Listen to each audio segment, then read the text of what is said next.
एक समय की बात है। द्वारका नगरी में एक युवक नमन रहता था। नमन बुद्धिमान था, लेकिन उसके मन में अक्सर गंदे विचार आते थे। वह इन विचारों से परेशान था और उन्हें रोकने का कोई तरीका नहीं समझ पा रहा था। उसकी मन स्थिति ने उसे गहरे तनाव और दुख में डाल दिया था।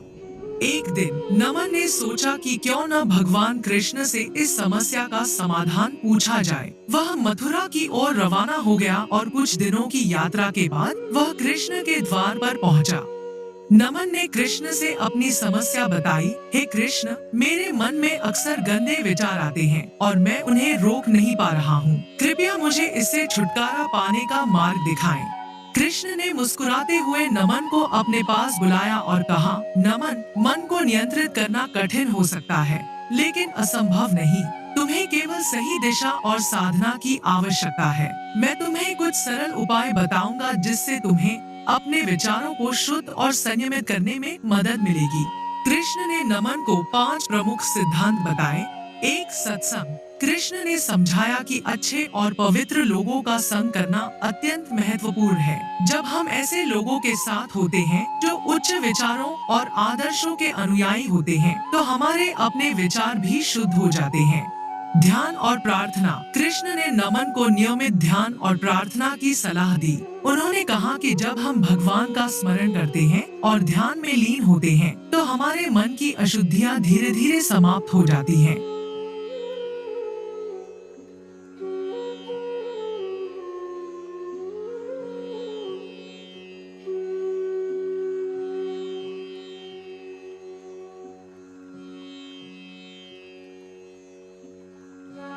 पवित्र साहित्य का अध्ययन। कृष्ण ने भगवत गीता, रामायण और महाभारत जैसे पवित्र ग्रंथों के अध्ययन का महत्व बताया। इन ग्रंथों में निहित ज्ञान और शिक्षाएं हमारे मन को सकारात्मक और पवित्र विचारों से भर देती हैं। स्वास्थ्य और योग। कृष्ण ने नमन को शारीरिक स्वास्थ्य का ध्यान रखने और नियमित योग करने की सलाह दी। शारीरिक स्वास्थ्य और मानसिक स्वास्थ्य का गहरा संबंध होता है। जब हमारा शरीर स्वस्थ होता है, तो मन भी स्वाभाविक रूप से शांत और संतुलित रहता है।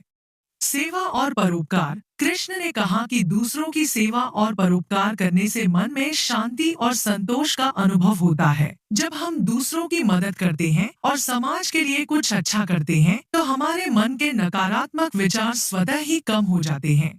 नमन ने कृष्ण के इन उपदेशों को गहराई से सुना और उन्हें अपने जीवन में लागू करने का संकल्प लिया। उसने सत्संग करना शुरू किया, नियमित ध्यान और प्रार्थना में समय बिताना शुरू किया, पवित्र साहित्य का अध्ययन करना शुरू किया, योग और व्यायाम को अपनी दिनचर्या में शामिल किया और सेवा और परोपकार के कार्य करने लगा। कुछ महीनों के बाद नमन ने देखा कि उसके मन के गंदे विचार धीरे धीरे कम हो रहे हैं और उसकी मानसिक शांति बढ़ रही है। वह अधिक खुश और संतुष्ट महसूस करने लगा। नमन ने एक दिन फिर से कृष्ण के पास जाकर उनसे धन्यवाद कहा। हे कृष्ण, आपके उपदेशों ने मेरे जीवन को बदल दिया है। अब मैं अपने विचारों को नियंत्रित कर सकता।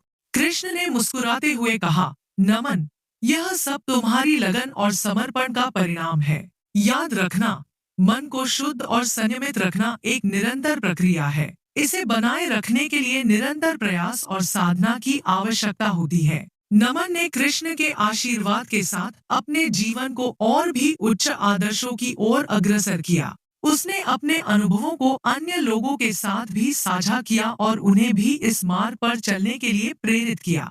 इस प्रकार नमन ने न केवल अपने जीवन को बदल लिया, बल्कि अनेक लोगों के जीवन को भी बेहतर बनाने में योगदान दिया। कृष्ण के ज्ञान ने उसे सही मार्ग दिखाया और उसे एक सच्चे साधक और सेवक बना दिया।